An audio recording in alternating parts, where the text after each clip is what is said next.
Warahmatullahi wabarakatuh. Alhamdulillah hamdan katsiran thayyiban mubarakan fih mubarakan alaihi kama yuhibbu rabbuna wa yarda. Wa ashhadu an la ilaha illallah wahdahu la syarikalah wa ashhadu anna Muhammadan abduhu wa rasuluhu sallallahu alaihi wa ala alihi wa sahbihi ajma'in, amma ba'd. Kaum muslimin dan muslimat, bapak-bapak, ibu-ibu yang dimuliakan oleh Allah Subhanahu wa taala. Walhamdulillah, puji dan syukur tiada bosan-bosannya kita panjatkan kepada Allah Rabbul Alamin atas segala limpahan nikmat dan karunia yang Allah Subhanahu wa taala curahkan kepada kita semua hingga saat ini. Kemudian salawat teriring salam tentunya tidak lupanya untuk selalu kita perbanyak, kita sanjung sajikan kepada junjungan kita Nabi besar Muhammad bin Abdillah salawatullahi wassalamuhu alaih, kepada keluarga beliau, para sahabat beliau, serta orang-orang yang mengikuti jalan beliau hingga akhir zaman. Jamaah yang dimuliakan Allah, alhamdulillah, kembali Allah Subhanahu wa taala mempertemukan kita semua di sore hari yang berbahagia ini dalam rangka hal yang baik, pengajian rutin kita. Semoga Allah Subhanahu wa taala menjadikan pertemuan kita ini adalah pertemuan yang membawa kebaikan untuk kita semua. Pertemuan yang membawa keberkahan untuk kita semua, serta kebaikan yang menjadikan kita semua hamba-hamba yang lebih baik lagi ibadahnya kepada Allah Rabbul Alamin. Amin ya rabbal alamin. Bapak-bapak, ibu-ibu yang dimuliakan Allah, alhamdulillah, kita masih di pembahasan yang sama seperti sebelumnya, mencoba untuk membaca beberapa hadis Rasul sallallahu alaihi wasallam yang telah dikumpulkan oleh Al-Imam An-Nawawi di dalam kitab beliau Al-Arba'in An-Nawawiyah, sebuah kitab yang sangat fenomenal yang dikarang oleh seorang ulama besar di dalam madhab Syafi'i. Itulah dia Imam An-Nawawi.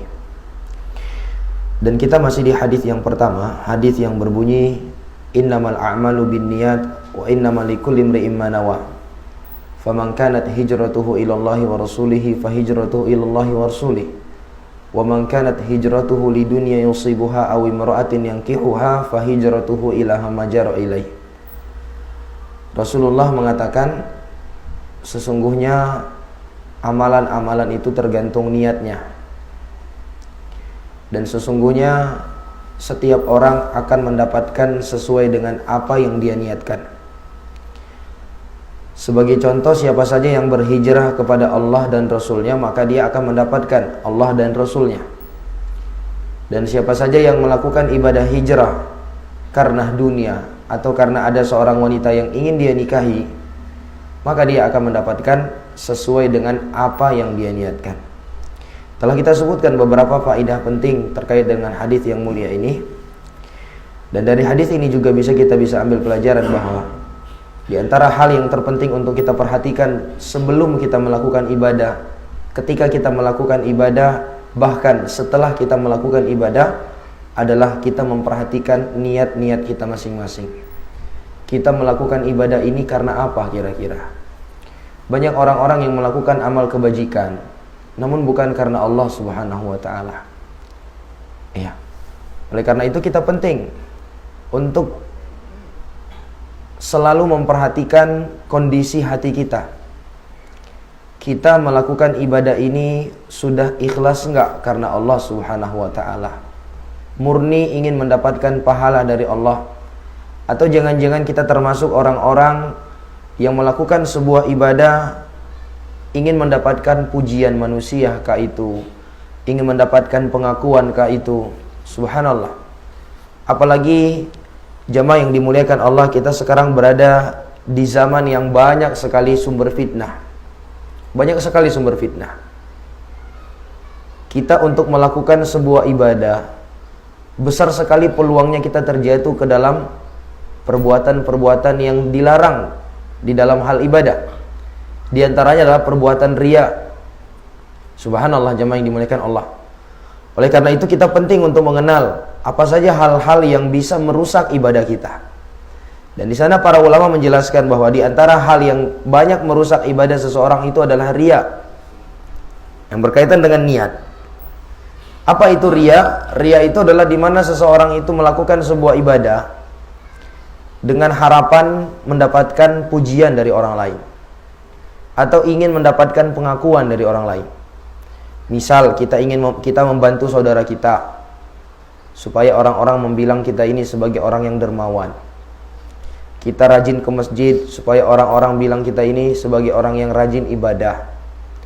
Ini namanya riya, jamaah yang dimuliakan Allah. Seorang muslim dia melakukan ibadah itu murni hanya karena Allah Subhanahu wa taala, bukan karena orang. Makanya telah datang beberapa hadis dari Nabi SAW yang memperingatkan kepada kita semua akan bahaya penyakit yang satu ini, riya itu tadi. Disebutkan dalam hadis yang diriwayatkan oleh Imam Muslim, Rasul SAW mengatakan, Inna awwala nasi yuqda yawmal qiyamati alaihi rajulun ustushhida fa utiya bihi fa'arrafahu ni'amahu fa'arrafaha qala fama amilta fiha qala qataltu fika hatta istushhid qala kadhabta walakinnaka qatalta li an yuqal jariyun faqad qil thumma umira bihi fasuhiba ala wajhihi hatta ulqiya finnar. Kata baginda Nabi alaihi salatu wasalam, ada 3 golongan manusia yang pertama sekali nanti diseret dan dicampakkan ke dalam api neraka. Ada 3 golongan manusia yang pertama sekali dicampakkan ke dalam api neraka. Siapa mereka jamaah? Mereka bukanlah para pejudi, bukanlah para koruptor, bukanlah para pemabuk. Mereka ini semua adalah orang-orang yang melakukan ibadah ketika di dunia. Nabi mengatakan bahwa orang yang pertama adalah orang yang mati dalam keadaan mati syahid. Dia berperang, mati dalam keadaan syahid, mati dalam peperangan.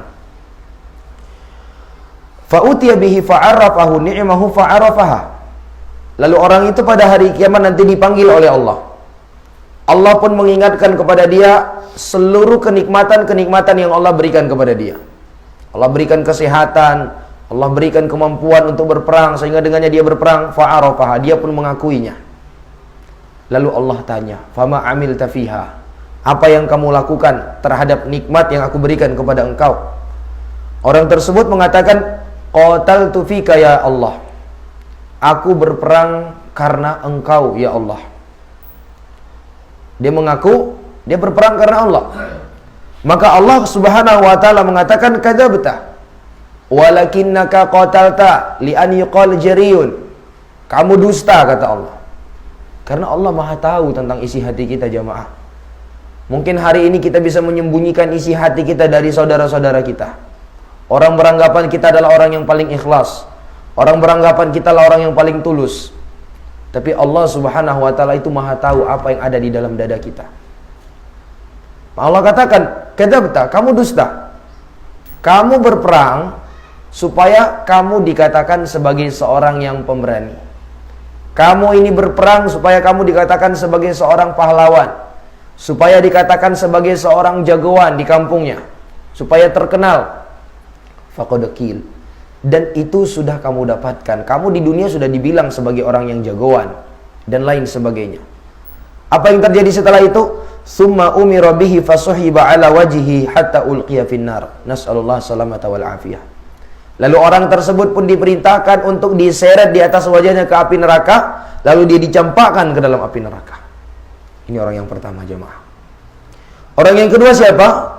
Orang yang kedua kata Nabi SAW, rajulun ta'allama al-ilma wa 'allamahu wa qara'a al-Qur'an. Fa utiya bihi fa'arafahu ni'amahu fa'arafaha qala fama 'amilta fiha. Qala ta'allamtu al-ilma wa 'allamtuhu wa qara'tu fika al-Qur'an.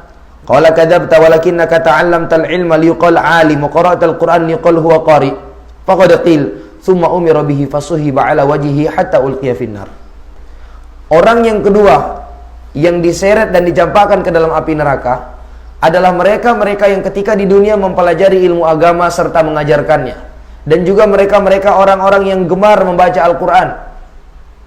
Lalu orang tersebut nanti didatangkan pada hari kiamat, Allah ingatkan kepada mereka akan seluruh nikmat-nikmat Allah. Mereka pun mengakuinya. Lalu Allah tanya, fama amilta fiha, apa yang kamu lakukan dengan nikmatku itu? Maka orang tersebut mengatakan, ya Allah, aku belajar ilmu agama, aku menghadiri pengajian karena Engkau ya Allah. Yang lain mengatakan, aku mengajarkan ilmu agama karena Engkau ya Allah. Yang satu lagi mengatakan, aku membaca Al-Quran karena Engkau ya Allah. Apa kata Allah? Kadzabta. Kamu ini dusta, kata Allah. Kamu belajar ilmu agama, kamu mengajarkannya, itu dengan niatan supaya kamu dikatakan sebagai seorang alim. Supaya kalau bahasa kita, kamu dipanggil sebagai seorang ustadz, sebagai seorang tengku, sebagai seorang kiai, dan yang semisal dengannya. Faqad qil. Dan itu sudah kamu dapatkan. Kamu juga membaca Al-Quran supaya kamu dikatakan sebagai qori, orang yang mahir di dalam membaca Al-Quran. Dan itu sudah kamu dapatkan. Maka orang tersebut, kata baginda Nabi SAW, diseret di atas wajahnya dan dia dicampakkan ke dalam api neraka. Ini golongan yang kedua, jemaah.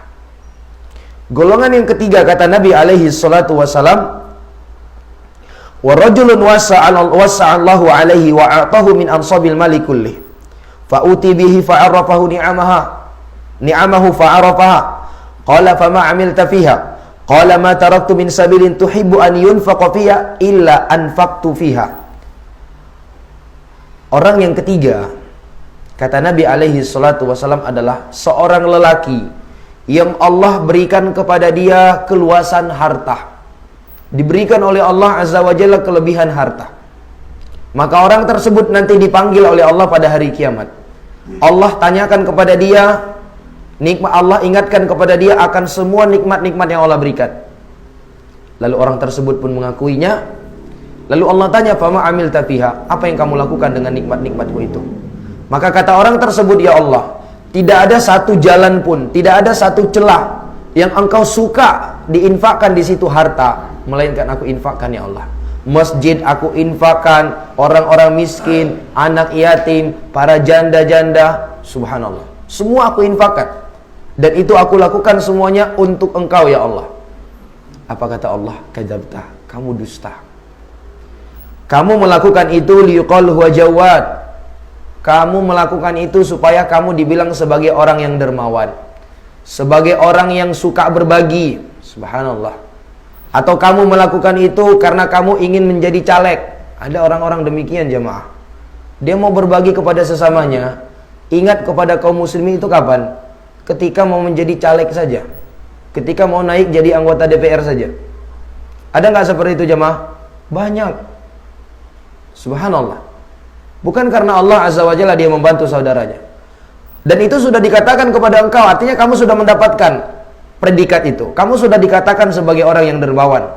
Karena manusia tidak mengetahui apa isi hati kita. Manusia hanya melihat dari zahirnya. Kita senang berbagi, orang mengatakan kita ini dermawan. Kita gemar membaca Al-Quran dan bagus bacaan kita, orang mengatakan, oh itu orang yang mahir baca Quran. Tanpa orang mengetahui apa yang ada di dalam hati kita, jemaah. Ternyata tiga golongan manusia ini adalah manusia yang pertama sekali dicampakkan dan diseret ke dalam api neraka. Apa dosa yang mereka kerjakan, jemaah? Berzina? Bukan. Merampok? Bukan. Minum minuman keras juga bukan. Berjudi juga bukan. Justru kalau zahirnya kita lihat mereka adalah orang-orang yang ahli ibadah. Satunya mati syahid, yang satunya suka hadiri pengajian, suka baca Quran, yang satunya lagi dermawan, subhanallah. Apa dosa yang mereka kerjakan? Riya. Mereka melakukan ibadah bukan karena Allah subhanahu wa ta'ala. Jelas ya jamaah yang dimuliakan Allah. Jadi ini pentingnya kita selalu untuk menata hati kita. Sebelum kita melakukan sebuah ibadah, ibadah apapun itu, kebaikan apapun itu, tanyakan pada diri kita. Kita ini melakukannya ini karena siapa? Kalau karena Allah, walhamdulillah, lanjutkan. Kalau ternyata bukan karena Allah, kita mendapati setelah kita tanyakan kepada hati kecil kita, kamu melakukan ini karena siapa? Ternyata kita mendapati jawabannya bukan karena Allah. Apa yang terjadi? Ubah niat kita, jamaah. Tuluskan, ikhlaskan niat kita supaya kita melakukan itu semua karena Allah subhanahu wa ta'ala. Saking bahayanya dosa riya ini, jamaah. Pernah diceritakan oleh sahabat yang mulia Abu Sa'id Al-Khudri. Kami pernah sedang duduk-duduk dengan beberapa orang sahabat, sedang ngobrol-ngobrol masalah bagaimana dahsyatnya fitnah Dajjal. Kita tahu ya, di antara salah satu fitnah besar yang nanti akan muncul di akhir zaman, sebelum tegaknya hari kiamat adalah keluarnya salah satu dari makhluk Allah yang bernama Dajjal, yang memiliki fitnah yang sangat luar biasa, yang memang Allah berikan kepada dia beberapa kemampuan, mampu menyuburkan suatu daerah, membuat gersang suatu daerah, subhanallah, bahkan bisa menghidupkan yang mati, tentunya dengan izin dari Allah Subhanahu wa ta'ala. Jadi mereka cerita-cerita bagaimana perihal dahsyatnya Dajjal itu jamaah. Karena memang Dajjal ini disebutkan akan berjalan di atas muka bumi ini selama 40 hari. Satu hari yang pertama itu lamanya seperti setahun. Hari yang kedua seperti berapa lama? Sebulan. Hari yang ketiga seperti sepekan. Kemudian sisa-sisa harinya seperti hari biasa, kata Nabi. Jadi kalau di total durasi lamanya dengan waktu kita sekarang ini, Dajjal itu akan berjalan di atas muka bumi ini selama kurang lebih 1 tahun 2 bulan lamanya. 1 tahun 2 bulan lamanya, subhanallah. Dan tidak ada satupun lorong yang ada di atas muka bumi itu kecuali akan dilewati oleh Dajjal. Dan kecepatan Dajjal itu bagaikan angin. Tidak ada satu lorong di atas muka bumi ini kecuali apa jamaah? Akan dilewati oleh si Dajjal. Berarti jalanan yang ada di depan itu jamaah lewat nggak nanti? Lewat nggak jamaah? Lewat. Lewat jamaah yang dimuliakan Allah. Tidak ada satu lorong kata Nabi. Tidak ada satu gang kecuali Dajjal akan masuk ke situ. Mengumpulkan orang-orang yang akan mengikutinya. Subhanallah. Makanya Nabi nanti memberikan solusi kepada kita kalau kita mendengar fitnah Dajjal, kita diperintah untuk lari sejauh-jauhnya. Jangan kita penasaran. Begitu terdengar misalnya Dajjal di Lok Semawe misalnya. Jangan pergi ke sana ingin penasaran, jangan, lari sejauh-jauhnya kata Nabi. Karena ada orang-orang yang ketika dia penasaran ingin melihat Dajjal, tahu-taunya ketika dia sudah ketemu dengan Dajjal, dia menjadi apa? Pengikut Dajjal.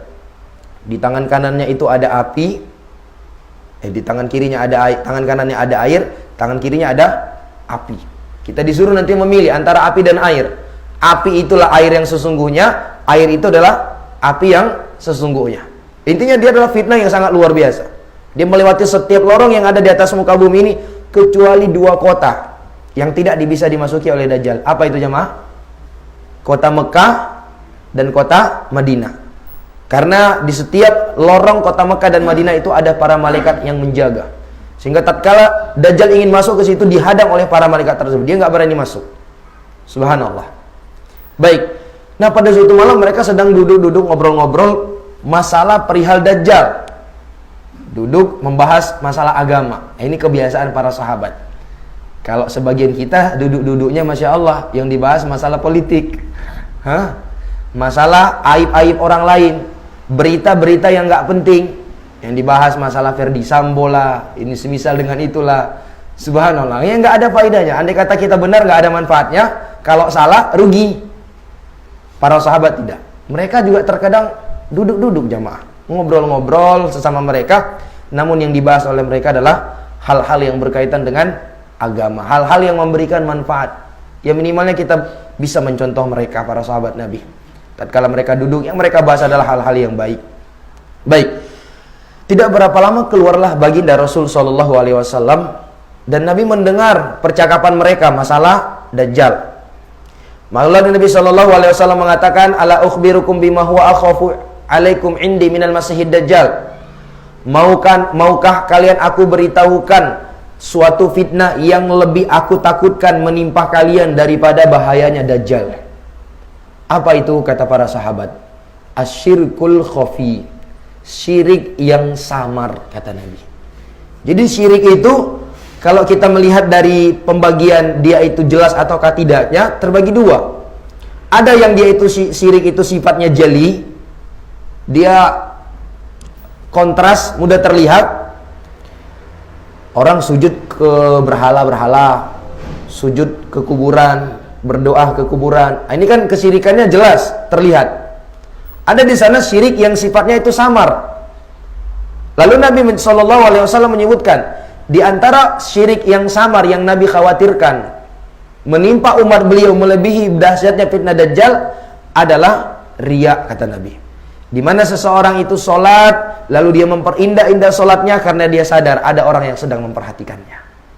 Riya ini jemaah. Jadi saking bahayanya penyakit riya ini, Nabi lebih takutkan menimpa kita dibandingkan fitnah Dajjal. Subhanallah. Jadi lebih berbahayanya fitnah riya daripada fitnah Dajjal. Para ulama menjelaskan kenapa Nabi SAW menjelaskan bahwa fitnah riya itu lebih bahaya daripada fitnah Dajjal. Sebagian para ulama mengatakan alasan yang pertama, riya itu atau fitnah Dajjal itu akan menyerang orang-orang kafir. Itu hanya membahayakan orang-orang kafir dan orang-orang yang tidak baik keimanannya kepada Allah. Adapun riya ini menyerang siapa jemaah? Orang-orang yang taat beribadah. Iya enggak? Riya itu menyerang orang-orang yang taat beribadah kepada Allah Azza wa Jalla. Iya kan? Ada enggak orang-orang mabuk-mabukan lalu dia riya? Enggak ada jemaah. Atau dia main judi lalu dia riya. Masya Allah, saya tadi main judi tadi saya. Ingin mendapatkan. Enggak ada jemaah. Riya itu menjangkiti orang-orang yang melakukan ibadah kepada Allah. Orang-orang yang melakukan amal kebajikan. Kemudian yang kedua, alasan kenapa riya itu lebih berbahaya daripada fitnah Dajjal. Fitnah Dajjal, meskipun dia berbahaya, namun dia hanya muncul di akhir zaman. Bisa jadi kita yang hidup di masa ini, itu tidak ketemu dengan Dajjal. Dan semoga saja tidak ketemu dengan Dajjal. Iya enggak? Kita enggak ketemu. Karena dia hanya muncul di akhir zaman. Adapun riya, kapan muncul jamaah? Setiap kali kita melakukan sebuah kebaikan, di situ kita berpotensi terjatuh ke dalam riya. Kita ingin bersedekah, terjatuh, potensinya ada di situ riya. Ketika kita ingin sholat, ada potensi riya di situ. Ketika kita ingin puasa, ada potensi riya di situ. Apapun amalan-amalan kebaikan, ada potensi riya di situ. Subhanallah. Makanya tadi saya bilang, apalagi kita sekarang berada di zaman yang untuk melakukan riya itu sangat mudah sekali jamaah. Ada orang yang pergi jauh-jauh ke Mekah, haji dan umroh. Dia foto dirinya di depan Ka'bah. Dia sebar, alhamdulillah, akhirnya saya sudah bisa pergi berhaji dan umroh. Apa ini jamaah? Apa ini jamaah?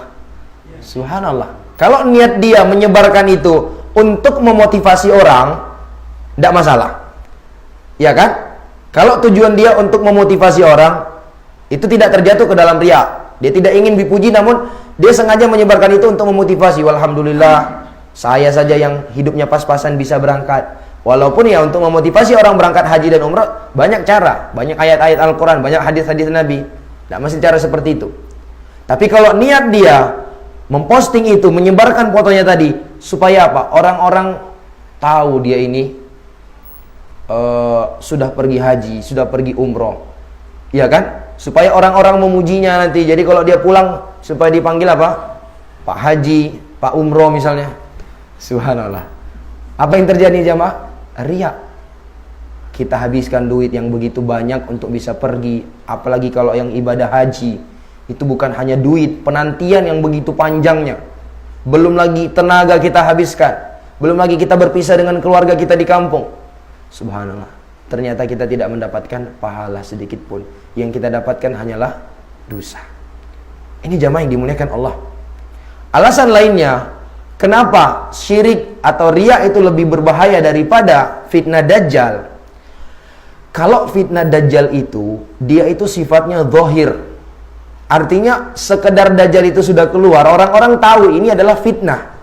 Ini adalah bencana. Orang tahu ketika Dajjal itu sudah keluar, orang tahu ini adalah bencana. Tapi kalau riya, itu sangat halus sekali jamaah yang dimuliakan Allah. Orang-orang nggak tahu kita sedang riya. Jangankan orang, terkadang kita saja tidak tahu orang sedang riya. Iya nggak jamaah? Kita nggak tahu isi hati orang. Makanya, ya tugas kita hanyalah menghukumi orang secara zahir. Kita tidak boleh menuduh dan menerka-nerka isi hati orang, karena isi hati orang itu yang tahu hanya dia dengan Allah Subhanahu wa ta'ala. Jadi jangan sampai kita melebihi batasan kita. Kita hanya menghukumi orang sesuai dari zahirnya. Kalau memang dia kita lihat melakukan amalan kebaikan, walhamdulillah, kita doakan semoga itu adalah keikhlasan. Adapun masalah hatinya, kita berbaik sangka kepada orang tersebut. Jelas ya? Namun ini hukum yang berlaku untuk kita semua, bahwa bahaya riya itu adalah bahaya penyakit yang sangat luar biasa. Lalu para ulama menjelaskan bagaimana terkait amalan yang terjangkiti riya. Maka di sini dibagi oleh para ulama dengan beberapa pembagian. Ada 3 keadaan. Yang pertama adalah sebelum kita atau riyanya sejak dia melakukan ibadah. Sejak dia melakukan sebuah ibadah atau sebelum dia melakukan ibadah, dia terjangkit riya. Di awal ibadah dia sudah riya dari awal. Maka yang seperti ini para ulama menjelaskan, kalau riyanya itu dari awal sampai habis, sampai akhir, dan itu termasuk ibadah yang dia itu bersambung awal sampai akhirnya, yaitu seperti sholat, maka ibadahnya hangus, tidak diterima oleh Allah Subhanahu wa ta'ala. Tapi kalau riyanya itu dari awal, lalu di pertengahan dia tersadarkan, dan ibadahnya sifatnya bukanlah ibadah yang bersambung dari awal sampai akhir, taib, maka yang seperti ini, yang hangus itu yang terkotori riya saja. Misal apa jamaah yang dimuliakan Allah, kita mempersiapkan 5 kantong sembako untuk kita bagi-bagi. Dari awal kita sudah riya, kita bagikan ini, kantong yang pertama riya, kantong yang kedua kita bagikan masih saja riya. Itu tadi ya, riya, kita membagikannya supaya orang mengatakan kita sebagai orang yang dermawan ini, orang yang baik, orang yang Masya Allah, Subhanallah. Ternyata begitu sudah kita bagikan ke kantong yang kedua, mau membagikan kantong yang ketiga, kita ingat, ini kayaknya ada yang salah dengan niat saya ini. Harusnya saya berniat supaya Allah yang membalas saya, bukan ingin mendapatkan pujian orang-orang. Lalu di saat itu dia bertaubat, segera dia perbaiki niatnya. Maka yang hangus itu adalah 2 kantong yang pertama. Adapun kantong yang ketiga, keempat, kelima, kalau dia tetap jaga niatnya, ikhlas, maka insya Allah sah. Itu kalau ibadahnya tidak bersambung. Tapi kalau ibadahnya bersambung dari awal sampai habis, seperti ibadah sholat, maka misalnya di rakaat pertama dia riya, rakaat kedua riya, begitu udah naik ke rakaat ketiga baru dia sadar, ini adalah ibadah yang, ini adalah ada yang salah ini. Lalu dia lanjutkan, maka ini tetap tidak sah, dihangus ibadahnya. Baik. Kondisi yang kedua, riya itu muncul di tengah-tengah dia melakukan ibadah. Jadi memang begitu luar biasanya permusuhan syaitan itu kepada kita jamaah yang dimuliakan Allah. Dia tidak hanya menggoda kita tatkala kita sebelum ibadah. Syaitan itu datang menggoda kita di 3 kondisi. Sebelum kita ibadah, digoda kita. Digoda supaya kita nggak jadi melakukan ibadah. Kalaupun harus jadi kita melakukan ibadah, digoda dari sisi niat kita. Setelah kita melakukan ibadah, di saat kita melakukan ibadah, digoda lagi kita. Setelah itu, begitu selesai dari ibadah, digoda lagi kita. Nah, bagaimana kalau riya itu muncul di pertengahan kita sedang melakukan ibadah? Kita tadi awalnya ikhlas, alhamdulillah, sholat, atau sedang melakukan ibadah yang lainnya. Tiba-tiba di tengah kita muncul perasaan riya. Ini ada 2 kondisi kata para ulama. Kondisi yang pertama, begitu perasaan tersebut sudah mulai muncul, dia segera melawannya, segera menepisnya. Maka di kondisi yang seperti ini, dia tidak berdosa. Bahkan sebagian para ulama mengatakan dia itu berpahala. Termasuk bentuk dia berjihad, mempertahankan keikhlasannya kepada Allah. Kondisi yang kedua adalah dia memperturutkan keinginan riya tadi. Maka ini terbagi 2, dilihat dari bentuk ibadahnya. Kalau ibadahnya adalah ibadah yang bersambung dari awal sampai akhir seperti sholat, maka tidak mendapatkan pahala. Tapi kalau ibadahnya tidak bersambung seperti membagi-bagi sedekah tadi, misalnya, berarti kebalikan di kasus yang tadi. Kalau di kasus tadi, awalnya dia riya, kemudian setelah ikhlas. Kalau ini ikhlas dulu. Kantong yang pertama ikhlas, yang kedua ikhlas, yang ketiga ikhlas. Begitu keempat, kelima, riya. Muncul keinginan dipuji sama orang. Ya kan? Muncul keinginan dipuji sama orang. Maka yang mendapat pahala adalah 3 plastik yang pertama, plastik yang keempat, yang kelima, itu mendapatkan dosa dia. Dosa dari perbuatan riyanya. Baik. Demikian jamaah yang dimuliakan Allah. Kemudian kondisi yang ketiga adalah riya yang muncul setelah kita melakukan amalan. Begitu udah siap. Apakah itu dalam jangka waktu yang pendek atau jangka yang panjang? Jadi kan jamaah, ada kalanya ibadah-ibadah yang sudah kita kerjakan kepada Allah, ada kalanya lisan kita ini gatal untuk menceritakannya kepada orang-orang. Iya nggak? Ada kalanya demikian jemaah. Itu sangat kita sayangkan. Tadinya dia sudah berhasil menjaga niatnya ikhlas melakukan ibadah. Namun di suatu kondisi dia sedang duduk-duduk, dia terpancing ingin menceritakan amalannya. Kalau dia menceritakan amalannya itu untuk memotivasi teman-temannya yang lain, ini nggak masalah. Yang jadi masalah itu dia menceritakannya, tujuannya apa? Supaya mendapatkan pujian. Ini berbahaya sekali jamaah yang dimuliakan Allah. Tidak perlu kita ceritakan amalan kita kepada mereka. Tidak perlu jamaah. Pujian manusia itu jamaah yang dimuliakan Allah tidak akan memberikan kebaikan sedikit pun kepada kita. Pujian manusia itu tidak menambah rezeki kita, ya kan? Tidak menambah derajat kita, tidak pula membuat kita masuk ke dalam surga Allah Azza wa Jalla hanya semata-mata dengan pujian manusia. Sebaliknya celaan manusia juga tidak mengurangi rezeki kita. Rezeki kita tetap segitu juga. Tidak membuat kita hina di hadapan Allah.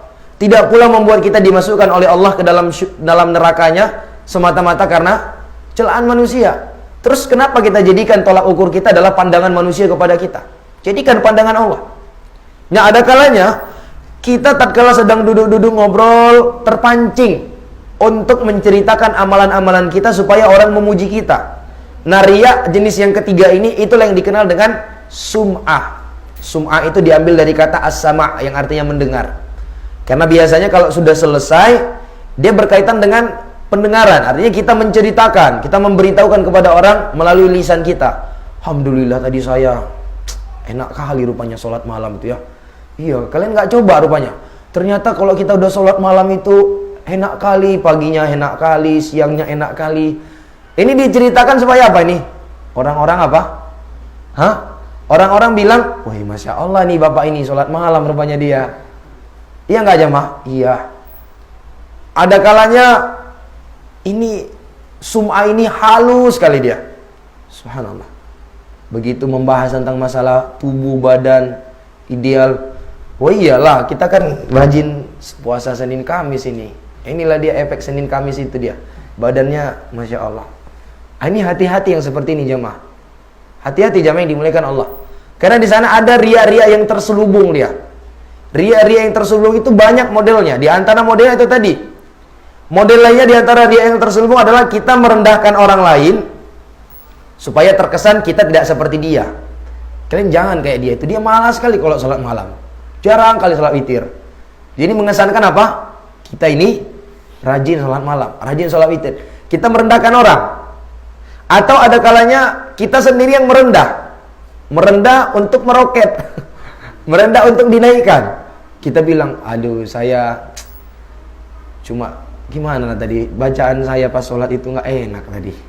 Maaf lah ya, saya cuma bisa mengimami kalian segitulah suara saya.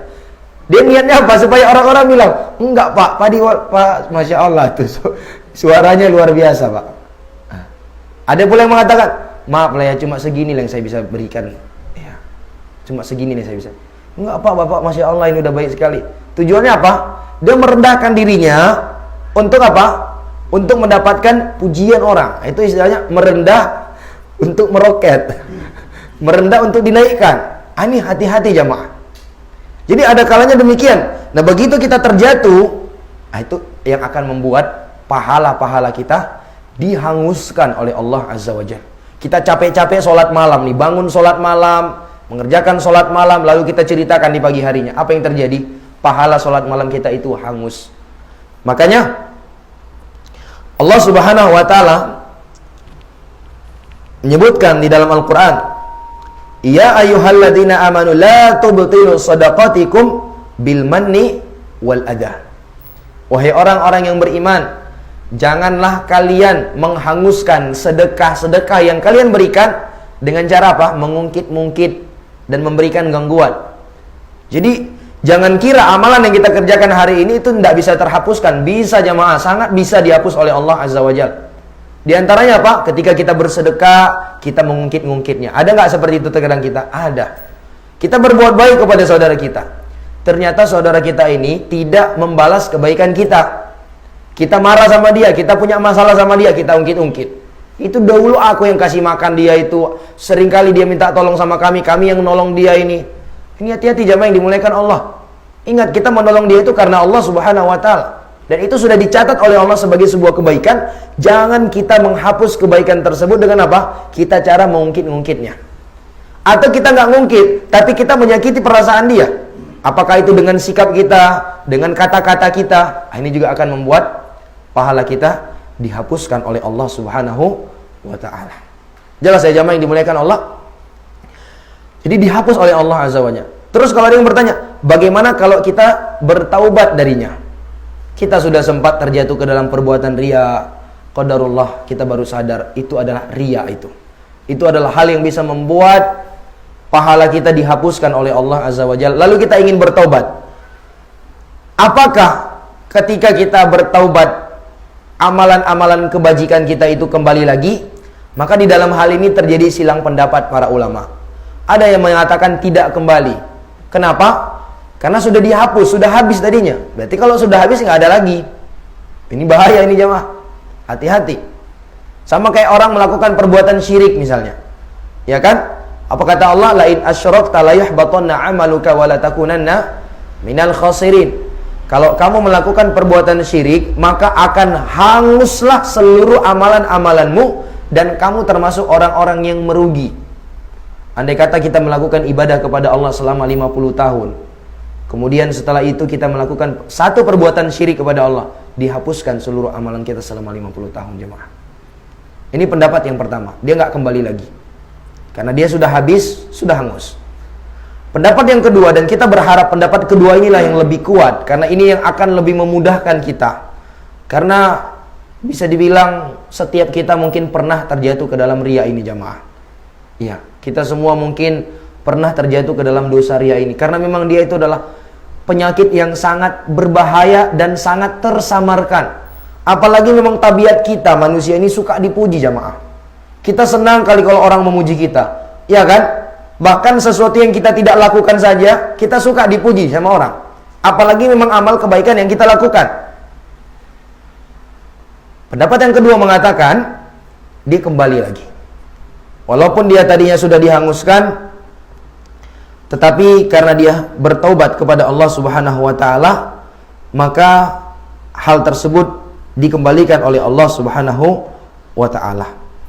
Di antara dalilnya adalah ketika seorang sahabat yang bernama Hakim bin Hizam, dia bertanya kepada Nabi alaihi salatu wassalam. Tatkala dia sudah masuk Islam, dia bertanya kepada Nabi, bagaimana dengan sedekah yang kami lakukan dahulu? Kami membebaskan budak, kami menyambung silaturahim, kami melakukan amal-amal kebajikan yang lainnya di masa jahiliyah. Tatkala kami belum masuk Islam, apakah kami tetap mendapatkan pahala itu ya Rasulullah?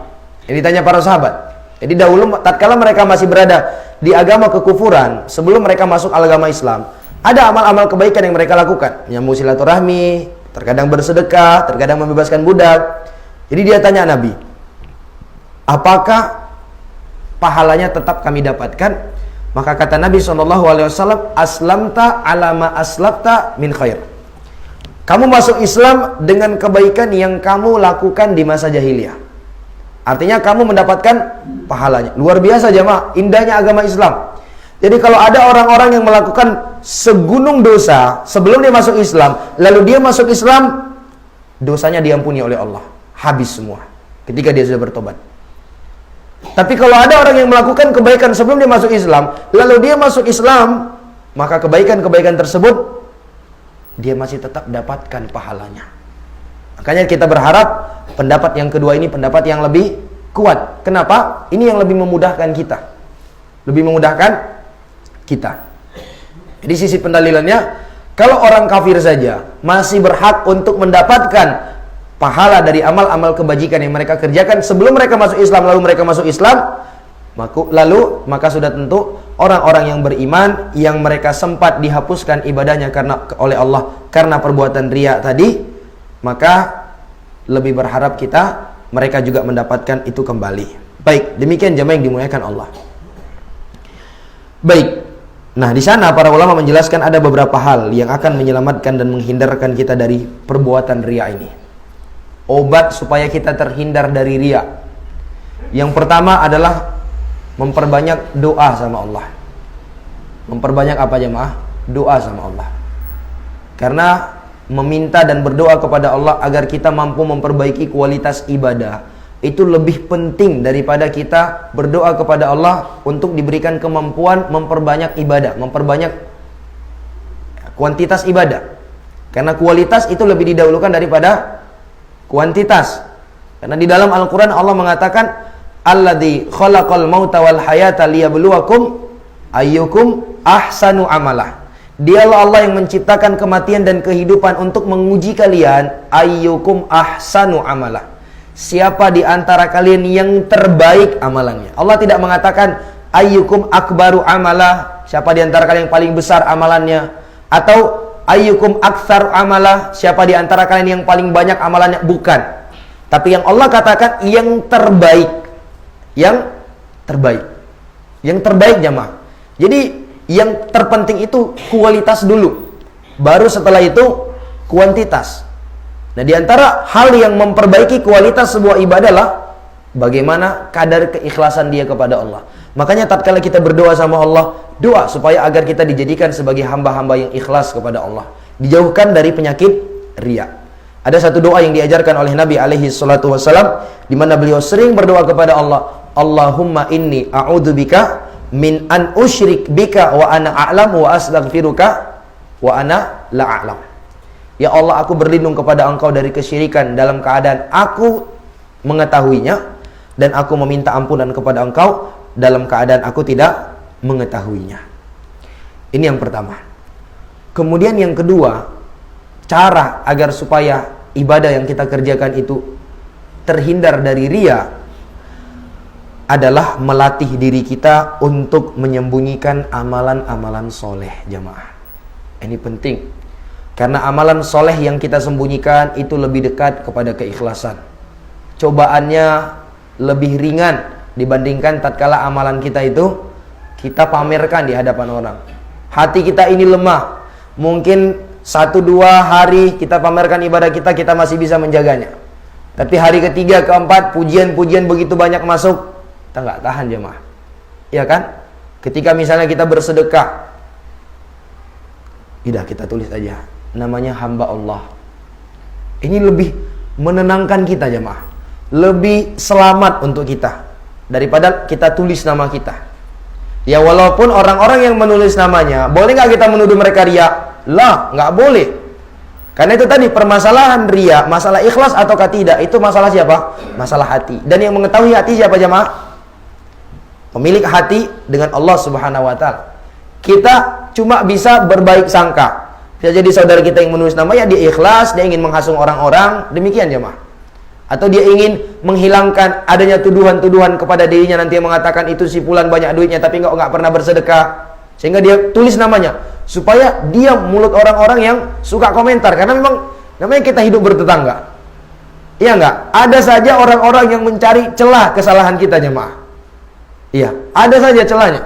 Jadi dia sengaja tulis namanya supaya orang tahu dia ini, bapak ini sudah sedekah. Jadi jangan digosipin terus. Itu nggak masalah yang seperti itu. Tapi tetap ketika kita menyembunyikan amalan soleh kita, itu yang lebih selamat, itu yang lebih menenangkan kita karena cobaannya lebih sedikit. Makanya Nabi mengatakan, man istata'a minkum an yakuna lahu khabi'un min amalin sholih falyaf'al. Barang siapa di antara kalian yang mampu memiliki amalan soleh yang tersembunyi, yang hanya dia dan Allah yang mengetahuinya, falyaf'al, hendaklah dia melakukannya, kata Nabi. Kenapa? Karena amalan yang tersembunyi itu lebih dekat kepada keikhlasan.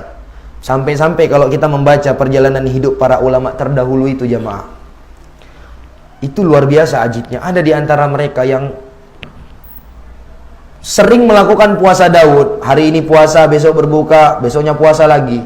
Tapi tidak ada seorang pun di keluarganya yang tahu. Nggak ada seorang keluarganya pun yang tahu dia puasa. Ini nggak cerita orang lain. Orang yang ada di rumahnya nggak tahu, subhanallah. Jadi dia pagi tiap hari melakukan aktivitas kayak biasa. Dia bawa bekal makanan, nasi. Jadi orang-orang di rumah ngira dia mau sarapan di luar nanti. Sarapannya di tempat kerja. Begitu di tengah jalan, nasi yang dia bawa itu disedekahkan kepada orang-orang. Subhanallah. Ini luar biasa jamaah yang dimuliakan Allah. Dia puasa, disembunyikan puasanya. Kalau kita puasa, gimana caranya orang tahu kita sedang puasa? Kita nampakkan dari muka kita yang lemas. Subhanallah. Kebalikannya kita. Jadi harusnya kita berusaha untuk menyembunyikan amal, karena amalan yang tersembunyi itu lebih selamat. Makanya Abu Hazim mengatakan, uktub hasanatikum kama taktumu sayyiatikum. Sembunyikanlah kebaikan-kebaikan kalian sebagaimana kalian menyembunyikan dosa-dosa kalian.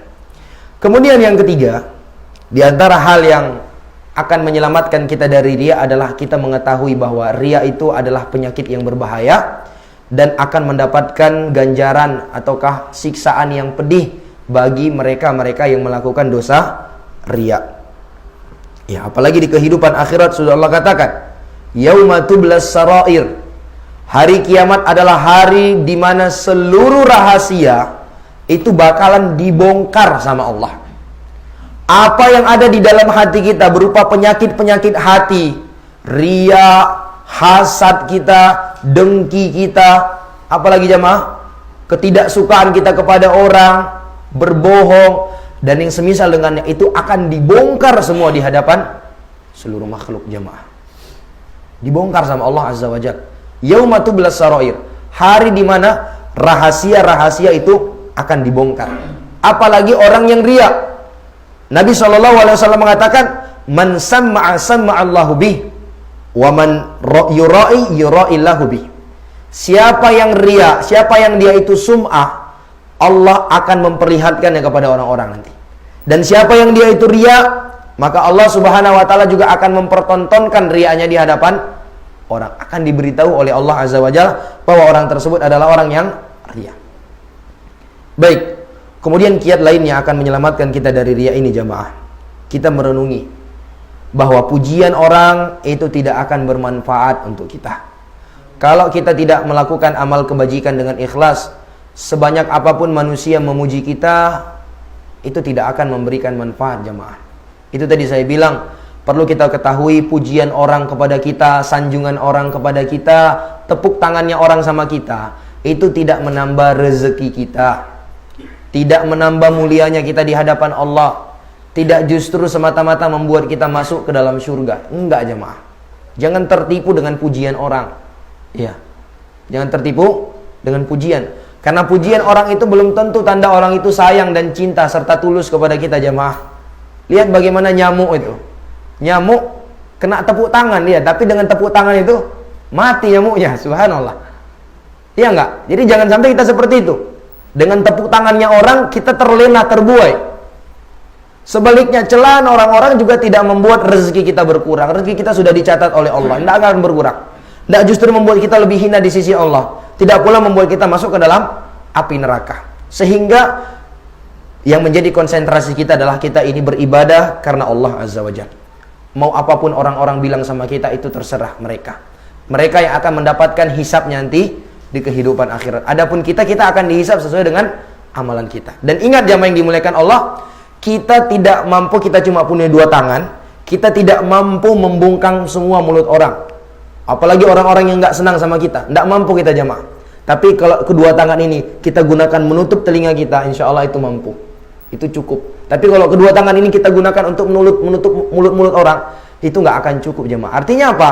Artinya apapun yang kita lakukan di kehidupan dunia ini, pasti akan ada saja orang yang nggak senang. Mau kita berbuat buruk, ada orang yang nggak suka sama kita. Mau kita berbuat baik, tetap ada orang yang nggak suka sama kita. Makanya Imam Syafi'i mengatakan apa? Ridhon nas ghayatun la tudrok.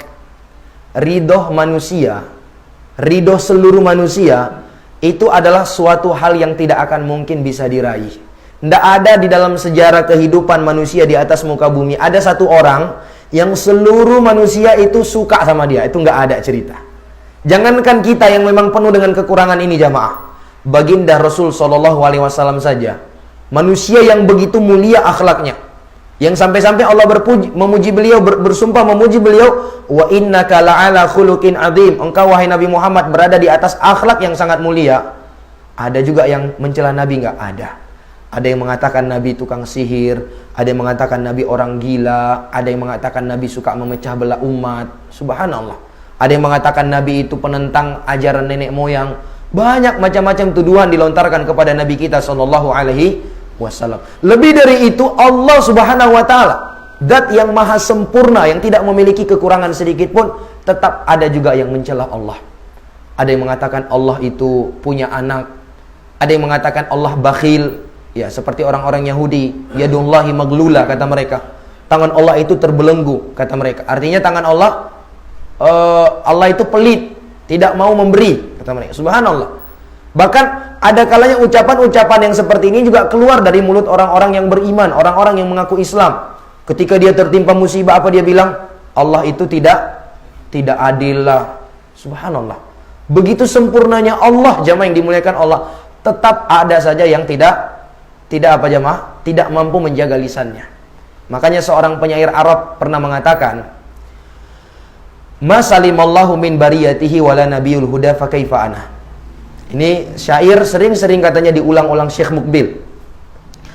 Syair ini berbunyi, Allah saja di tengah keagungan, kebesaran dan kesempurnaannya tidak selamat dari ucapan manusia.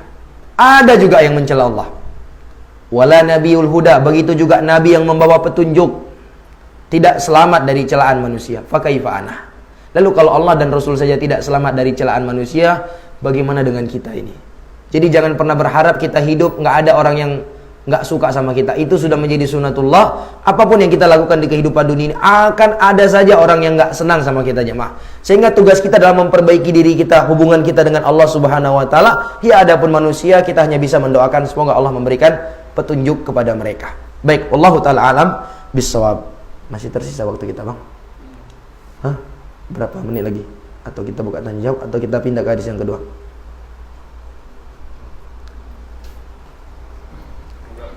Kita buka tanya jawab. Baik, kalau nggak ada tanya jawab, kalau nggak ada yang bertanya, kita baca hadisnya ya. Baik. Jadi waktu kita hampir habis, mungkin kita cukupkan di sini materi pengajian kita. Saya persilahkan bagi bapak-bapak yang mungkin ada masukan ataukah kritikan, saya persilahkan. Demikian jamaah.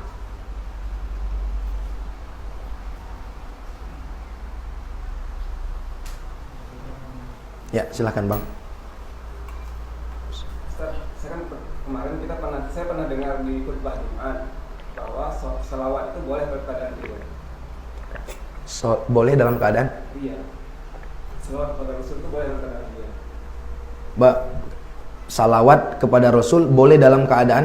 Iya, tetap diterima amalnya. Baik, apakah itu benar itu? Iya. Jawabannya salah, jamaah. Karena dalil-dalil yang menjelaskan tentang ancaman riya itu berlaku pada seluruh ibadah. Dan salawat adalah ibadah kepada Allah Subhanahu wa taala. Yang di situ kita harus mengikhlaskan ibadah kita karena Allah Subhanahu wa taala. Tidak benar kalau ada yang mengatakan salawat tidak masalah kalau riya. Itu mana dalil yang membolehkan itu, jemaah? Syarat diterimanya ibadah yang disepakati oleh para ulama ada dua. Ikhlas dan apa? Menyesuaikan sesuai dengan petunjuk Rasul sallallahu alaihi wasallam. Ikhlas lawannya apa, jemaah? Riya. Berarti kalau ada sebuah ibadah yang di situ tidak ikhlas, apa berarti? Tidak memenuhi syarat. Kalau tidak memenuhi syarat, maka tidak diterima ibadahnya oleh Allah Azza wa Jalla. Teruskan kita membacanya kuat-kuat. Ya, yang pertama jamaah yang dimuliakan Allah, ada memang ibadah-ibadah yang kita nggak bisa sembunyikan dari orang lain. Bukan berarti ketika kita menampakkannya pasti riya. Itu tadi kan, riya itu masalahnya di hati, bukan masalah kita menampakkan atau tidak. Tadi kan kita bilang di antara kiat yang memudahkan kita untuk bisa terhindar dari riya adalah menyembunyikan. Tapi bukan artinya kalau ada orang yang menampakkan amalannya, lantas kita mengatakan itu riya. Enggak. Seperti sholat berjamaah. Jangan ada yang mengatakan nanti orang-orang yang sholat berjamaah di masjid itu riya. Enggak. Kita sholat berjamaah itu karena itu adalah perintah Allah Azza wa Jalla. Jangan pula ada yang mengatakan saya nggak sholat di masjid, kenapa? Takut riya. Itu nggak ada kaitannya sholat di masjid di rumah dengan riya, jamaah. Ya, jadi ada memang ibadah-ibadah yang harus mau nggak mau kita memang nampakkan sama orang, ya kan? Demikian berjihad di jalan Allah. Ya, gimana kalau kita berjihad nanti berperang misalnya? Kita perangnya ke hutan, kenapa? Karena di situ ramai kali orang, saya takut riya. Di hutan apa yang mau diperangi? Jadi ada ibadah-ibadah yang kita tampakkan, termasuk mungkin baca sholawat. Kalau dia baca sholawat di samping temannya, Allahumma sholli ala nabiyyina Muhammad wa ala alihi wa sahbihi ajma'in misalnya kan, apakah langsung kita katakan itu riya? Ya enggak, belum tentu. Tergantung apa niat dia mengucapkan kalimat sholawat tadi.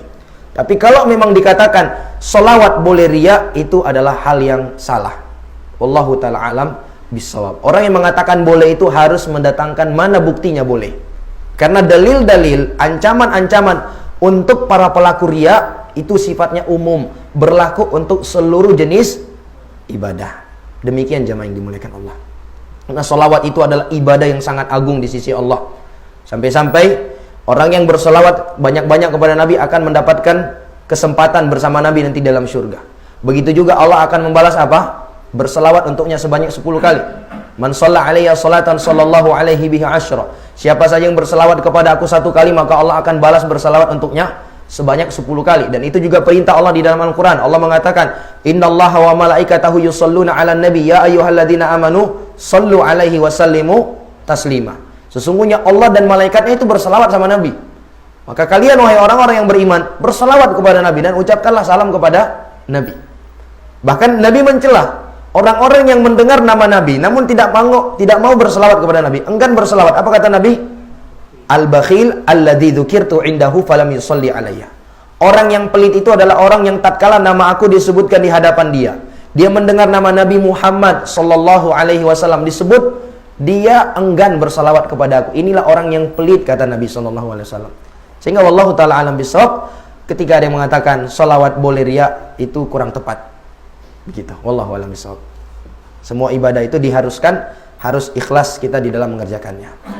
Baik, ada yang lain? Lanjut, Pak Nazar, setiap orang yang mendengarkan kata-kataku disebut, kata Nabi ya, kata-kataku disebut, maka disunahkan mengulangi kata-kata itu kembali ya. Allahumma shalli ala Muhammad. Tapi bisa menyebutkan Allahumma shalli ala Muhammad. Mungkin Pak Haji itu dengar Allahumma Muhammad menyebut kata yang sama. Yang bilang gitu siapa, Pak? Kan saya bilang. Kan saya lagi ngomong. Jadi baru saya bilang. Tadi Ustaz mengatakan apabila disebut nama Nabi, Nabi Muhammad sallallahu alaihi wasallam. Ustaz kalau disebut sallallahu alaihi wasallam. Iya. Apabila saya menyebut itu dalam hati, usung jaga dia, itulah adil gitu. Ini nama Nabi itu nggak tersebar. Iya. Dia bersalawat kepada Nabi, nggak masalah pakai ini. Dan dengar semua, dengar putih, dengar duduk, semua Allah Maha dengar ya. Kembali jadi keagamaan. Ini dia tolak ambil kesimpulan. Sayyidina Umar bawa harta ke Nabi Sallallahu Alaihi Wasallam sebagian. Saya sama Nabi Muhammad, Umar, kamu ini 50% sudah sedekah ke agama. Nanti kalau makan apa, saya makan 50%-nya lagi. Datang Sayyidina Abu Bakar, bawa sawab, bawa semua. Bawa semua, dikasih semua. Kamu makan apa? Saya makan. Karena makan ya ada hanya Rasul dan Allah. Makan Allah dan Rasulnya. Maksudnya diharapkan kepada pemberian Allah dan Rasul. Oh ya. Saya habis. Ini kan kembali kepada dia untuk memperjuangkan agama. Kemudian ria yang kedua, saya jadi caleg. Kebetulan masjid ini dikuasai oleh Sina. Ya. Saya harus mengorbankan uang. Pada beli satu orang satu juta, saya bagi semua. Ya. Memang keikhlasan nggak nampak. Kedua saya menang merebut masjid. Seperti zaman dulu merebut kunci Ka'bah. Dari selain orang Islam pun tak ria-ria semua. Jadi mohon Ustaz jelaskan di mana perbedaan ria dan keikhlasan. Karena tanpa orang ria mesti nggak selesai, Pak. Iya. Tidak ada orang ria, pengajaran ini nggak ada. Iya. Makanan ini pun nggak ada. Berarti ikhlas itu gimana ikhlas? Saya ngomong hampir 1 jam, Pak. Itu menjelaskan perbedaan ikhlas dan riya. Berarti dari sini bisa sambil kesimpulan Bapak tidak mendengarkan pengajian saya dari awal sampai habis. Iya kan? Karena dari awal sampai habis pengajian saya menjelaskan tentang ikhlas dan riya. Nah, berarti ketika Bapak bertanya kembali itu saya bisa ambil kesimpulan Bapak dari tadi main HP. Begitu kan? Jadi saya sudah sebutkan tadi, riya itu di mana seseorang melakukan sebuah ibadah dengan harapan mendapatkan pujian dari orang, mendapatkan pengakuan dari orang, mendapatkan sanjungan dari orang. Sementara orang yang ikhlas adalah dia murni melakukan ibadah semata-mata ingin mendapatkan pahala dari Allah, tanpa dia pedulikan orang memuji dia ataukah tidak, orang mencela dia ataukah tidak. Demikian jamaah. Dan itu tadi kita katakan, riya itu masalahnya berkaitan dengan hati. Tidak selamanya orang yang menampakkan ibadahnya itu dikatakan riya. Ada orang-orang yang dia itu tidak menampakkan ibadahnya sekarang, tapi mungkin di waktu-waktu yang lain dia ceritakan ibadahnya, namun dia terjatuh ke dalam riya. Nah, seperti kasus Abu Bakar dan Umar. Apakah kita tuduh mengatakan riya? Enggak juga. Bahkan Nabi SAW pernah memberitahukan kepada para sahabat, aku akan berhaji. Iya enggak? Ketika Nabi ingin melakukan haji wada, itu Nabi umumkan kepada para sahabat. Sehingga para sahabat berkumpul. Disebutkan jumlah mereka sekitar 100.000 sampai 120.000. Kata Jabir bin Abdillah yang menceritakan waktu itu bagaikan lautan manusia. Mereka berjalan menuju Dzul Hulaifah untuk berihram, kemudian melanjutkan perjalanan menuju kota Mekah. Belum lagi mereka membawa hadiah mereka, hewan sembelihan mereka. Nabi pada waktu itu membawa 100 ekor onta. 63 disembelih pakai tangan beliau, sisanya disembelih oleh Ali bin Abi Thalib. Nah, apakah ini kita katakan Nabi riya? Tentu tidak. Karena itu tadi, riya itu dia kaitannya dengan hati. Ketika di dalam hati orang yang melakukan ibadah tersebut ada keinginan untuk mendapatkan pujian. Tapi kalau memang dia melakukannya memang murni menghadapkan pahala dari Allah dan dia tidak mengharapkan pujian dari orang, ya adapun kalau setelah itu orang memuji dia, ya itu bukan berarti dia riya, ya kan? Maka dia insya Allah dikatakan sebagai orang yang ikhlas dalam hal tersebut. Begitu, Pak. Saya rasa jelas ya? Jelas ya? Baik, ada yang lain mungkin? Bagaimana kalau kita menunda amal soleh itu, karena ada ketakutan kita nanti ada wasul. Nanti ini lagi orang ramai. Ya kalau kau buat amalan ini kau dipuji orang. Jadi kita menundanya atau membatalkan amal. Baik, jamaah yang dimuliakan Allah, ketika ada kekhawatiran di dalam hati kita terhadap riya, apakah dengan itu kita boleh untuk tidak melakukan sebuah ibadah? Kata para ulama, jangan. Ketika kita mulai merasakan adanya kekhawatiran, kita ingin terjatuh ke dalam riya, solusinya bukan kita membatalkan amalan kita. Solusinya adalah berusaha melawan kuat keinginan riya yang ada di dalam hati tadi. Adapun amalan tetap lakukan. Makanya seorang ulama, Fudail bin Iyad, mengatakan al-amal li ajlin nas fahuwa syirik, wal amal wa tarkul amal li ajlin nas fahuwa riya. Beramal karena manusia syirik, sementara meninggalkan amalan karena manusia itu diantara tanda-tanda riya. Artinya ketika kita meninggalkan amalan karena manusia, ini tanda bahwa yang kita jadikan sebagai tolak ukur kita adalah pujian manusia kepada kita, pandangan orang kepada kita. Jadi ikhlas itu adalah ketika Allah menyelamatkan kamu di antara dari dua hal ini. Ketika Allah menyelamatkan kamu dari dua hal ini. Artinya apa? Ketika ada terbesit di benak kita, di hati kita ingin melakukan takut terjatuh ke dalam riya, jangan itu kita jadikan sebagai alasan kita untuk tidak mengerjakan amalan tersebut. Amalan tersebut kerjakan, namun yang kita perbaiki adalah niatnya, kita perbaiki di situ. Jadi ketika kita sudah mulai merasakan, ingat kembali tadi kita sebutkan, banyak doa sama Allah, ingat bahwa pujian manusia tidak akan memberikan manfaat apapun kepada kita, ingat bagaimana ancaman Allah yang begitu keras kepada orang-orang yang riya, sehingga insya Allah ini dengan mudah membuat kita lebih mampu melawan kekhawatiran dia tadi. Karena kalau soal kita katakan takut riya, ya para sahabat adalah orang yang paling takut terjatuh ke dalam perbuatan riya. Namun bukan tidak mesti ketakutan mereka itu tidaklah dijadikan sebagai alasan untuk mereka menunda amalan mereka. Apalagi kita tahu ya, kesempatan untuk melakukan sebuah amalan, melakukan sebuah ibadah itu kita nggak tahu sampai kapan dibukakan oleh Allah Azza wa Jalla kepada kita. Sehingga para ulama mengatakan idza ra'aita babal khairi maftuh fa'asri ilai fa innaka la tadri madza yughlaqu ank. Apabila engkau melihat satu pintu kebaikan yang dibukakan oleh Allah kepada kamu, segera untuk melakukannya. Jangan tunda-tunda, karena kamu nggak tahu kapan pintu itu akan ditutup kembali. Bisa jadi mungkin hari ini kita masih punya kesempatan melakukan ibadah ini, besok sudah nggak ada lagi. Kita punya uang misalnya hari ini, kemudian kita ingin bersedekah, kita tunda besok ajalah. Ternyata udah besok duitnya udah habis. Bisa jadi demikian. Bisa jadi hari ini kita ingin mengerjakan sholat duha misalnya, besok ajalah. Ternyata besok qadarullah kita sakit.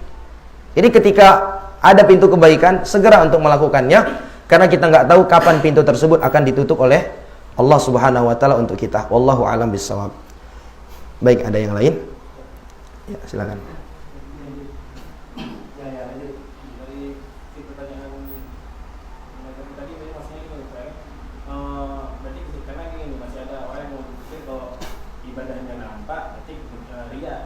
Iya, itu tadi kita bilang, ibadah yang terlihat itu tidak selalu kita katakan ria, belum tentu.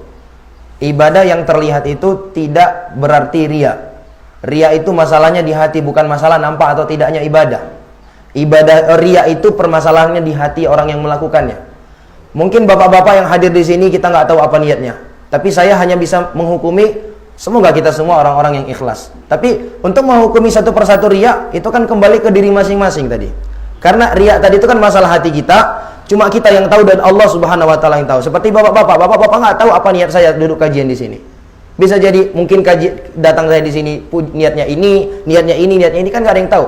Itu hanya saya dan tahu dengan Allah Subhanahu wa taala. Sehingga bapak-bapak tidak memiliki hak menuduh saya riya. Seperti begitu juga dengan saya kepada bapak-bapak. Ya kan? Jadi tidak selamanya ibadah yang terlihat itu kita katakan riya. Karena riya itu masalahnya di hati, bukan masalah nampak atau tidaknya suatu ibadah. Bahkan diriwayatkan ada seorang para ulama kita yang pada waktu itu dia mengatakan, aku melihat seorang yang dia itu berdoa kepada Allah, lalu dia menangis. Terbesit di dalam hatiku, ini kayaknya orang ini riya. Apa kata beliau?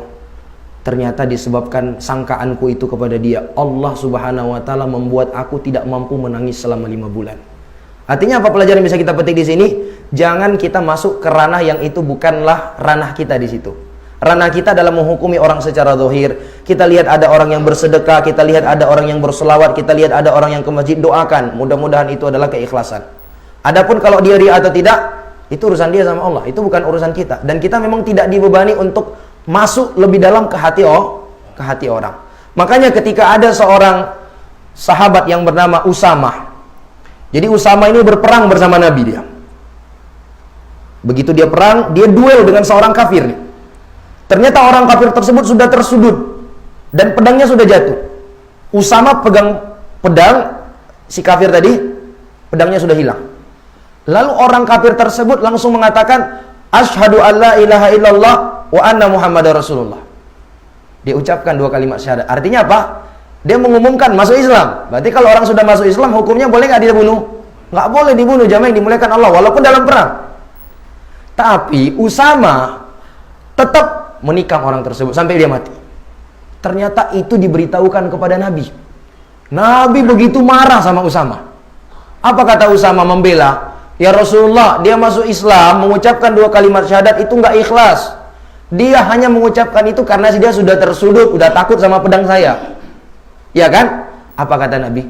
Apakah kamu sudah membelah dadanya sehingga kamu tahu isi hatinya? Nabi ingin menyadarkan bahwa isi hati orang itu hanya dia yang tahu dengan Allah Azza wa Jalla. Adapun secara dhahir kita hukumi dia sudah mengucapkan 2 kalimat syahadat, dia sudah. Kita hukumi dia sebagai seorang yang Islam begitu. Jadi masalah riya itu sekali lagi masalah dalam hati, tidak ada kaitannya dengan nampak atau tidaknya ibadah. Bisa jadi orang yang menampakkan ibadahnya lebih ikhlas daripada orang yang sembunyi-sembunyi. Iya enggak? Dia menyembunyikan apa yang memang, tapi karena ketidakberdayaan dia untuk menampakkan ibadahnya. Tapi dari hatinya dia ingin mendapatkan pujian. Ada yang kayak gitu. Sementara orang yang menampakkan ibadahnya ikhlas mengharapkan pujian Allah. Demikian jamaah yang dimuliakan Allah. Jadi ada kalanya orang yang nampak ibadahnya lebih ikhlas daripada orang yang menyembunyikan ibadahnya. Intinya kembali ke masalah hati kita. Bagaimana kita menata hati kita di dalam mengerjakan sebuah ibadah. Baik, ada yang lain? Baik, silakan Pak. Menuntut ilmu kan kewajiban. Ada fardu ain seperti ini, fardu ain. Gimana Pak? Gimana ulang? Menuntut ilmu ya. Kewajiban. Pertama fardu ain, yang kedua fardu kifayah. Setelah kita menuntut ilmu, yang lahir kan jasa. Jadi ustaz sekarang jasa pengajar. Yang kami dengar adalah jasa ustaz. Kemudian di kifayahnya dokter praktek dokter kan mempunyai jasa adalah jasa kami berobat, dokter mengobati. Itu dua-dua ibadah.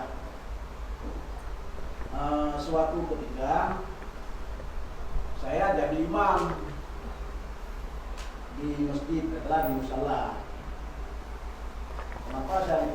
jadi imam, mungkin suara saya bagus, saya jauh, saya mantap, mungkin tadi saya ke dan lain sebagainya. Yang satu laginya dokter, mereka berobat sama, setelah berobat, kemudian setelah berobat minta jasa pen,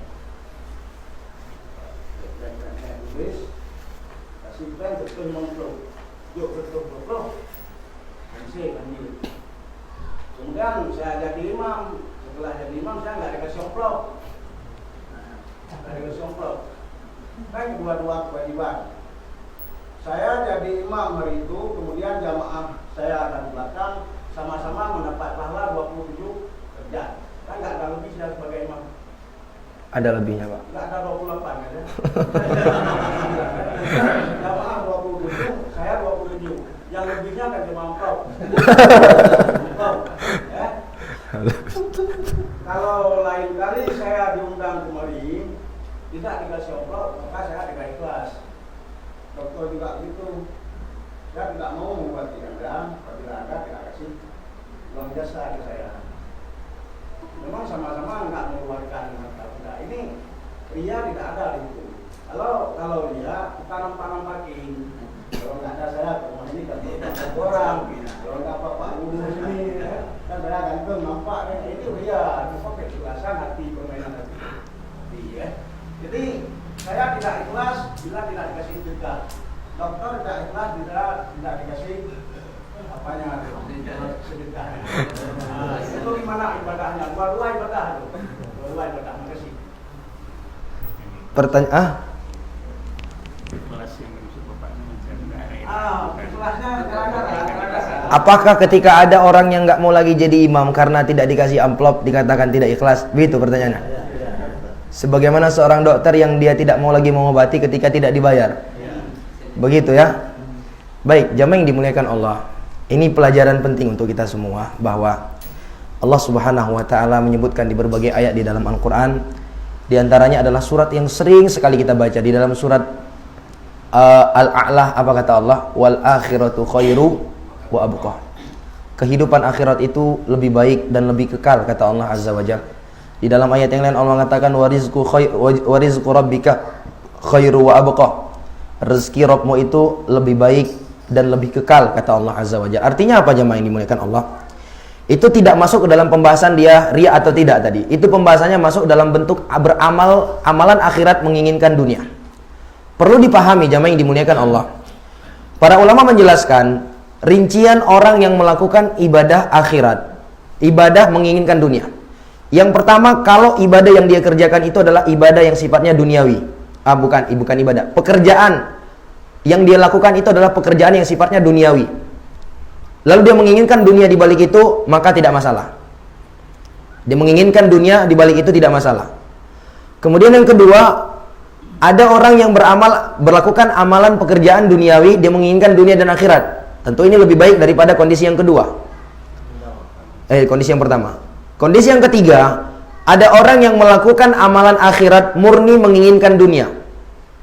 Melakukan amalan akhirat murni menginginkan dunia, melakukan ibadah misalnya.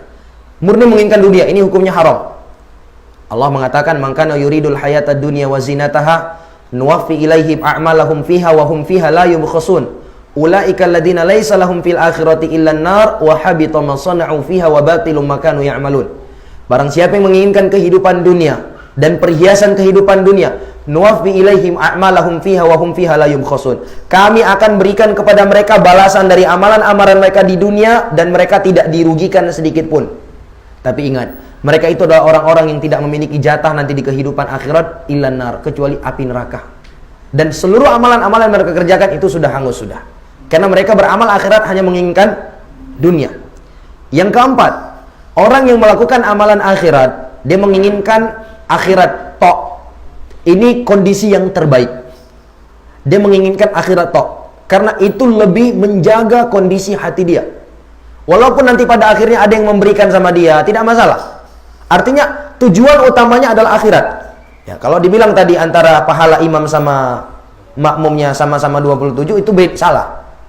Itu 27 derajat itu pahala orang yang melakukan berjamaah. Adapun orang yang punya posisi masing-masing, imamnya dengan makmumnya tentu berbeda. Sebagaimana sesama makmum saja berbeda. Antara shaf pertama dengan shaf 2, malah lebih bagus mana jamaah? Shaf pertama, ya kan? Kata Nabi, khairu sufufir rijal awwaluha wa syarruha akhiruha. Sebaik-baik shaf bagi lelaki adalah yang pertama, ya kan? Yang paling jeleknya yang paling belakang. Artinya, kata para ulama, semakin depan makin banyak pahalanya. Makin ke belakang tentu pahalanya makin berkurang daripada yang di depan. Ini sesama makmum saja, apa jemaah? Beda pahalanya. Apalagi yang imam, yang dia memang mengimami, yang risikonya besar. Kalau dia salah, apa yang terjadi? Dia menanggung dosa orang yang di belakang. Ya enggak? Tapi kalau dia benar, dia mendapatkan pahala seperti orang yang di belakang semuanya. Jadi pahala imam itu tentu lebih besar daripada pahala makmumnya. Sehingga kalau mungkin dia mengharapkan itu pahalanya saja, kemudian di balik itu mungkin ada indikasi sama dia, karena mungkin orang yang mengundang dia juga perhatian, ya kan, pengertian. Ini imam kami datang dari jauh, dia mengerahkan tenaga dia sudah meluangkan waktu dia, ya kan. Mungkin kita jangan melihat, oh dia imam kan cuma 10 menit. Kita iya benar dia mengimami kita 10 menit, tapi dahulu dia udah berapa lama menghabiskan waktunya belajar tajwid, belajar Al-Quran. Ini yang harus kita pahami. Yang kelima, dia beramal amalan akhirat, menginginkan akhirat, di samping itu dia menginginkan dunia. Apakah ini boleh? Boleh jamaah. Boleh, tapi dengan catatan pada amalan-amalan yang dibolehkan memang di situ ada ganjaran dunianya. Dan dia jadikan sifat dunia itu sebagai pengikut saja. Pengikut dalam artian apa? Pengikut dalam artian dia kalau tidak diberi ya tidak masalah, tapi berharap bolehlah sedikit-sedikit. Itu boleh. Seperti orang yang pergi berjihad. Dia pergi berjihad, tujuan utamanya adalah menegakkan kalimat Allah, supaya orang mau masuk ke dalam Islam, supaya membasmi orang-orang kafir, supaya mereka tunduk ke dalam agama Islam. Tapi di samping itu dia niatkan, alhamdulillah nih kalau menang mendapat ghanimah ini. Apalagi berperang sama orang-orang Amerika, didapat cewek-cewek jadi budak nanti. Misal seperti itu. Boleh nggak? Boleh. Tapi kalau dia berperang, tujuan utamanya ini saya berperang dengan orang Amerika supaya nanti kalau menang dapat budak wanita. Ini nggak boleh jemaah. Karena itu murni menginginkan dunia. Jadi dia jadikan kehidupan dunia itu sebagai apa? Sebagai pengikutnya saja. Jadi kasusnya tadi apabila seorang imam misalnya, maka di sini kita pandai-pandai menjaga hati kita terlebih dahulu. Kita niatkan, kita ikhlaskan niat kita sejak awal. Kita diberi ataupun tidak, itu urusan mereka itu. Urusan mereka, urusan saya sama Allah. Ingat, melakukan imam, ibadah-ibadah yang lain itu adalah bentuk ketaatan kepada Allah, bentuk ketakwaan. Dan ingat, rezeki kita bukan hanya dari mereka yang mengundang kita. Bisa jadi rezeki kita tidak dari mereka, tapi dari cara yang lainnya, ya kan? Artinya gini, ada kalanya kita diundang jadi imam. Ini contohnya saja. Kita diundang jadi imam, qadarullah kita nggak dikasih apa-apa. Jangan berburuk sangka dulu. Bisa jadi Allah Subhanahu Wa Taala mempersiapkan kepada kita pintu rezeki dari arah yang lainnya. Apa kata Allah? Wa may yattaqillaha yaj'al lahu makhraja wa yarzuquhu min haitsu la yahtasib. Siapa yang bertakwa sama Allah, Allah akan berikan kepada dia jalan keluar dari setiap problem yang dia hadapi. Wa yarzuquhu min haitsu la yahtasib. Dan Allah akan berikan kepada dia rezeki dari arah yang tidak pernah dia sangka-sangka. Mungkin kalau tadi dari sini, itu sudah kita sangka itu. Sudah kita sangka. Tapi Allah ingin mempersiapkan kita dari arah-arah yang lain. Nah, itulah pentingnya kita memang selalu membenahi, berbaik sangka sama Allah. Mungkin mereka nggak kasih, ya alhamdulillah. Mungkin Allah berikan kepada saya rezeki dari pintu yang lain, atau mungkin rezeki berupa yang lain. Jadi jangan kita pikir rezeki itu hanya berbentuk uang. Bisa jadi upah yang Allah berikan kepada kita imam, dibuat sehat keluarga kita, dibuat rukun-rukun keluarga kita. Bisa jadi itulah upah yang Allah berikan kepada kita di dunia ini. Masya Allah. Begitu Pak. Jadi wallahu a'lam bishawab, ketika ada imam yang tidak mau lagi mengisi menjadi imam gara-gara tidak diberikan amplop, di sini gimana jawabnya? Wallahu a'lam. Tentunya itu berbeda dengan dokter ya. Beda. Walaupun itu kita katakan sama-sama ibadah. Imam adalah ibadah, dokter juga membantu orang ibadah, tapi dokter itu lebih ke arah amalan dunia dia sifatnya. Amalan dunia hanya saja dia mendapatkan pahala karena itu bentuk membantu orang. Artinya gini, seorang dokter kalau dia hanya meniatkan ingin mendapat uang dari perbuatan dia itu tadi, dia nggak dapat pahala di situ, tapi nggak dapat dosa karena memang itu amalan dunia, ya kan? Tapi seorang imam yang dia nggak niatkan mendapatkan duit dari situ, dia dapat pahala secara asalnya sudah dapat ibadah. Karena dapat pahala, karena itu adalah ibadah secara asal. Jadi beda antara imam dengan dokter. Imam itu adalah ibadah yang secara asal memang dia adalah ibadah, sementara dokter, profesi dokter adalah apa namanya mah? Dia asalnya pekerjaan yang sifatnya duniawi dia. Asalnya pekerjaan yang sifatnya duniawi. Terlebih lagi kalau kita melihat riwayat belajar dua orang ini, tentunya biaya dokter lebih banyak. Apalagi di zaman kita sekarang, ini butuh ratusan juta untuk bisa jadi dokter, apalagi dokter spesialis. Begitu. Jadi wajar saja kita membayar jasa dia. Tapi itu tadi kita sebagai kita kaum muslimin, ya tentunya ketika orang yang memberikan kebaikan dunia saja kepada kita, kita balas, apalagi orang yang memberikan kepada kita kebaikan akhirat. Karena kebaikan akhirat itulah kebaikan yang sesungguhnya, jemaah. Iya kan? Nabi SAW mengatakan, man sona'a ilaikum ma'rufan fakafi'uhu fa ilam tajidu ma tukafi'unahu fad'u lahu. Siapa saja yang berbuat kebaikan kepada kalian, balas, kata Nabi. Balas, apakah kebaikan dunia ataupun kebaikan akhirat. Dan tentunya kebaikan akhirat itu lebih besar daripada kebaikan dunia. Wallahu alam bissawab. Baik, mungkin hanya ini bisa kita sampaikan di pertemuan kita kali ini. Semoga Allah Subhanahu wa taala senantiasa membimbing kita dan menjaga kita dari segala keburukan di kehidupan dunia dan di kehidupan akhirat. Dan saya memohon kepada Allah, semoga Allah Azza wa Jalla memasukkan kita semua ke dalam surganya dan kembali mengumpulkan kita di dalam surga yang penuh dengan kenikmatan bersama para nabi, orang-orang soleh dan para syuhada. Amin amin ya rabbal alamin. Saya akhiri dengan doa kafaratul majlis. Subhanakallahumma rabbana wa bihamdika asyhadu an la ilaha illa anta astaghfiruka wa atubu ilaik. Wassalamualaikum warahmatullahi wabarakatuh.